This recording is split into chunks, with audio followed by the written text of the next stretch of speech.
Hello everyone. Welcome to the last sister show, but I'm going to keep giving concerts in October. But Neka has expanded her creative gifts to include writing and poetry. She is currently writing a story about our vaudevillian Russell relatives who tap danced and played guitar and banjo and sang their way across the US, Mexico, and Canada for 20 years.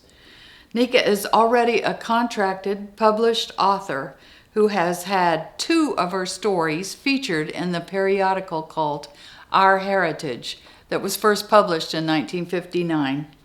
She serves as the chaplain of the San Antonio Geological Society that prints that book. Neka has enjoyed painting portrait commissions in oils, pastels, charcoal, and she invites anyone who's interested in a group or single portrait of themselves or their kids and their grandkids or their furry kids. She also paints lovely landscapes. You may contact her at her website, nekascarboroughjenkins.com. We began the sister show 5 years ago when Mama died. We wanted to honor her and celebrate the gifts she passed on to us, music and art. This year, she would have been 100 years old. We miss her, but we speak to her every day. So instead of biological sisters, this is about the sisterhood of composers. I have discovered some wonderful composers, and I've enjoyed playing their music for many, many months, and I'm very excited to share it with you. I've arranged the program in chronological order. First up is Marianne von Martinez, born in 1744 in Vienna. Her father was a Spanish soldier. She actually performed duets with Mozart. She wrote masses when she was 16, but only wrote 3 sonatas. She lived with her sister all their lives, and neither one married, and they died of tuberculosis only 2 days apart. She lived to age 68, which is pretty old for that era. She was only 18 years old when she wrote this sonata. You can feel her youthful vigor.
Marianne von Auenbrugger was born in 1759, only 15 years after Marianne von Martinez.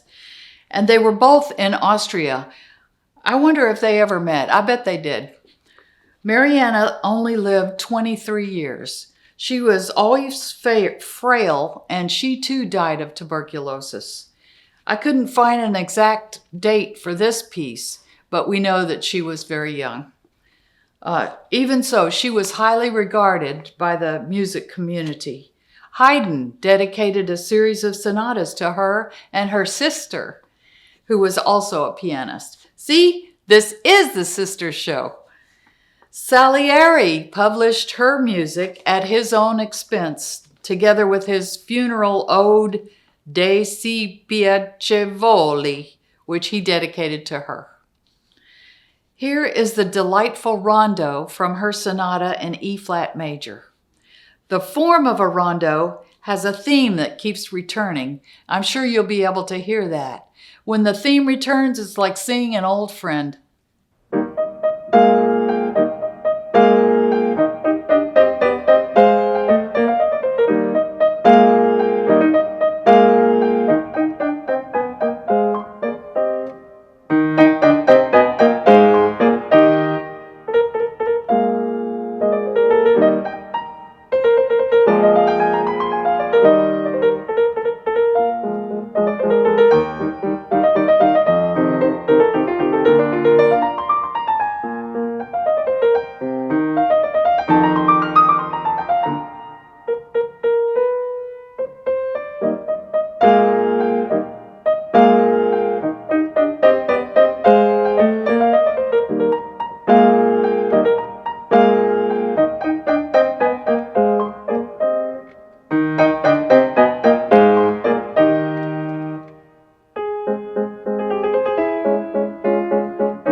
Fanny Mendelssohn was born in Hamburg, Germany, the oldest of 4 children, who included her famous brother Felix, who was 4 years younger than she was. The family moved to Berlin and changed their last name to Mendelssohn Bartholdy since they converted. At age 11, she was baptized. And they retained the social and moral values of Judaism. Her father tolerated her musical talent, but her husband, an artist, encouraged it. He encouraged the publication of her compositions. She was not ambitious about performing nor composing. One of her teachers once exclaimed that she was more gifted than Felix. Felix regarded her as his musical mentor and sent his compositions to her for approval before sending them to the publishers. She only lived to age 42. She died of complications from a stroke, and Felix died of the same way 6 months later. And both her parents had died of the same ailment, and their grandpa Moses also. So it was a family thing. I learned in music literature that Mendelssohn, Felix, was responsible for resurrecting Bach's music. Fanny could play all the Well-Tempered Clavier from memory when she was only 14. She wrote this fugue when she was 29. It's a very well-constructed fugue with wonderful theme being presented in diminution or augmentation or inversion, upside down. See if you can hear that. It's clear that she understood Bach's writing, which is the basis of music theory training. While I was learning this piece, I was treating it like it was a Bach composition. But then I had an epiphany and started playing it like it was her composition, and I enjoyed it even more.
Clara Wieck was a child prodigy. Her mother was a famous singer in Leipzig and was Clara's piano teacher at age 4. That is, until she had an affair with her husband's best friend, whom she later married. Clara's parents divorced when she was 5. She lived with an overbearing, control freak father who became her piano teacher. Her public debut was at age 9, and she began touring at age 11. Robert Schumann studied piano with her father and lived in their house for a year. He composed to her when she was 18, and then they fought in court against her father for permission to marry. And they won that court battle one day before her 21st birthday when she didn't need permission. I think she was making a point and maybe a little dig. I was practicing this piece knowing all that she endured later in her life. And then I found out she was 15 when she wrote it. That entirely changed the way I played the piece. So listen to it like it was written by a strong-willed teenager living with a strong-willed father.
Agatha Grundahl was born the youngest of 4 sisters into a wealthy and art-loving family in the Netherlands. All the sisters were gifted in music and drawing. She debuted at age 21 under Grieg's conducting and then studied with Liszt. She was proclaimed one of the century's greatest piano soloists by George Bernard Shaw. She wrote 400 compositions in her lifetime of 59 years. She was 50 when she wrote fantasy pieces for piano, Opus 45. I chose 2 from the collection. In English, the translations are Youth Song and Waltz.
Amy Marcy Beach is the only American composer I'm playing.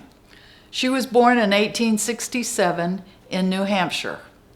Wikipedia said she was able to sing 40 songs accurately at age 1, if we can believe the wiki. Wiki also said that she could improvise a counter melody at age 2 and taught herself to read at age 3. At age 4, she composed 3 waltzes for piano at her grandparents' farm where there was no piano. She began formal piano lessons at the old age of 6 from her mother. Her performing debut was at age 16 in Boston Hall. She married a Boston surgeon 24 years older than she was when she was 18. The marriage was conditional that she never teach piano and limit her performing to 2 times a year. Dr. Beach also disapproved of her studying harmony, so she was therefore self-guided on her compositions and composing. She gained notoriety at age 29 with her Gaelic Symphony, which was the first symphony composed and published by an American woman. Her husband died when she was 43, and her mom died 7 months later. She lived 77 years. She wrote this Scottish legend when she was 36.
Folks have asked me, who's your favorite of these composerettes? I love them all, but Clara Schumann is the one I feel closest to because I've known about her the longest. Earlier, I told you that Robert and her uh, married at age 21.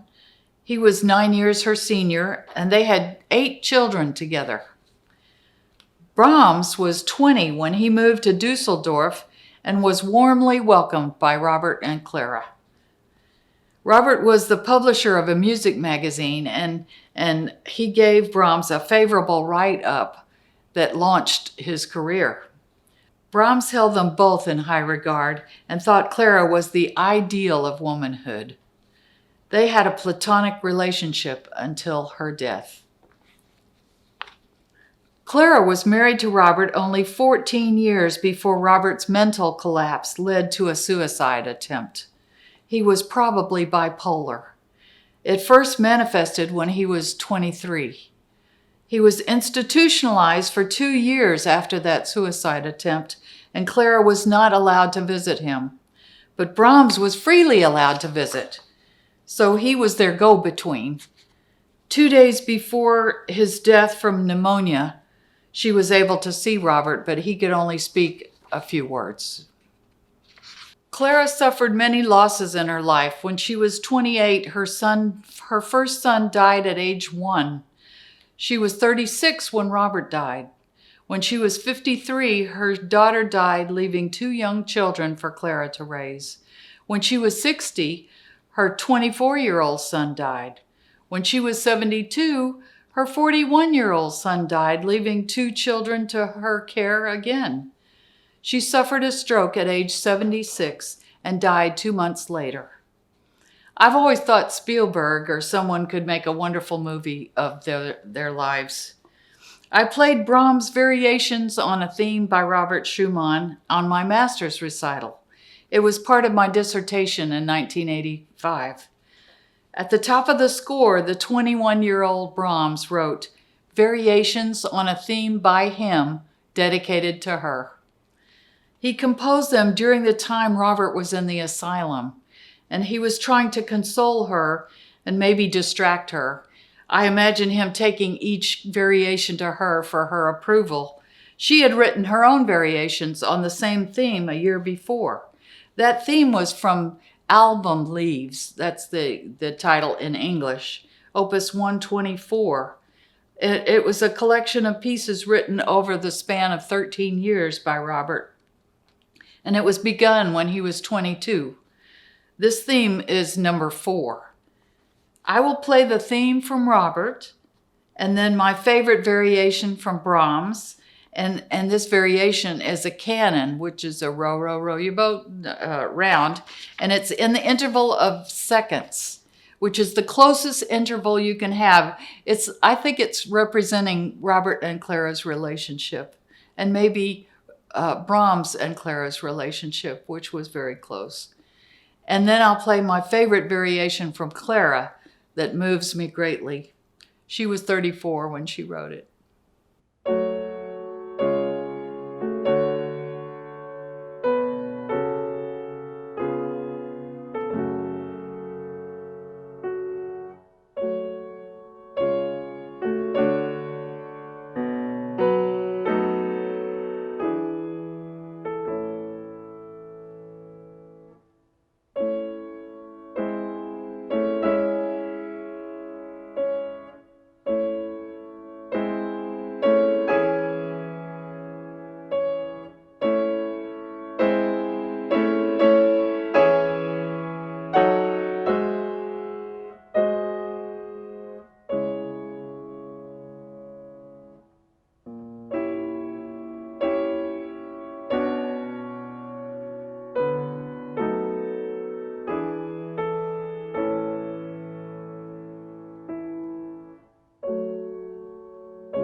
Cecily Chamad was born in 1857 in Paris. She too started her piano studies with her mother. She started composing early and played some of her music for Bizet when she was 8 years old. Her first concert was at age 18. She wisely married an old music publisher. He died when she was 50. A year later, she traveled to the United States and was warmly welcomed. She wrote this lovely air de ballet when she was 32.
I'm ending this concert of beautiful music by beautiful female souls with Cecily's La Morena, written at age 35.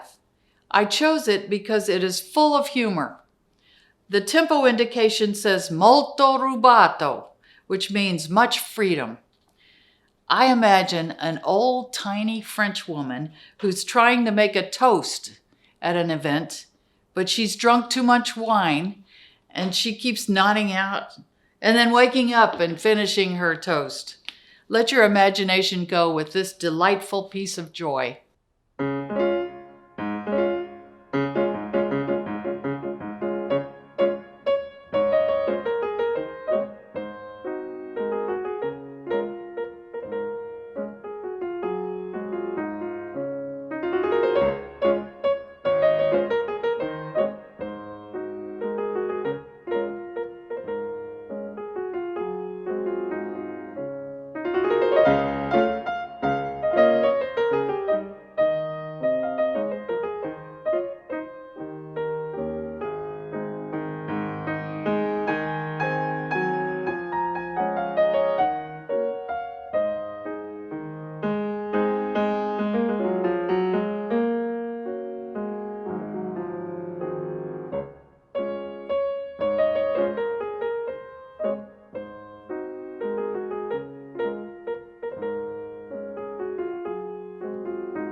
So thank you, Mama, Nan, for all the joy you have given all of us. I'm so glad you were born 100 years ago. I'll see you in heaven. I'm singing in the rain, just singing in the rain. What a glorious feeling, I'm happy again. I'm laughing at clouds so dark up above. The sun's in my heart and I'm ready for love. Let the stormy clouds chase everyone from the place. Come on with the rain, I've a smile on my face. I'll walk down the lane with a happy refrain, just singing, singing in the rain, dancing in the rain.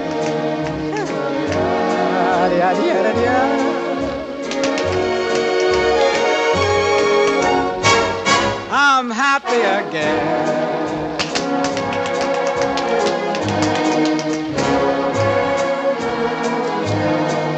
Dancing and singing in the rain.